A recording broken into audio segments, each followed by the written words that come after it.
Akala mo nasa Japan ka, pero nope, Gala Food Park lang yan, right here in Pasay. Pagpasok pa lang, pwede ka nang mag-Japan mode. Yes, may free yukata rental sila. Basta mag-iwan ka lang ng valid ID, panalong pang picture agad. Pag-akyat mo sa second floor, iba na agad ang vibes. May pa-lanterns, pa-street style setup, parang napadpad ka na sa Japan night market. Syempre, nag-ikot muna kami. Ang daming spot na pang IG. Kahit candid, mukhang Japan travel content na talaga.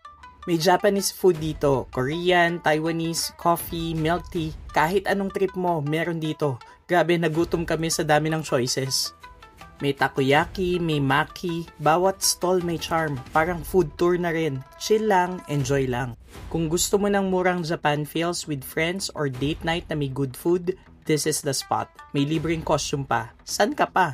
Actually, kung mahilig ka sa ganitong mga experiences, I usually find fun ones sa Klook.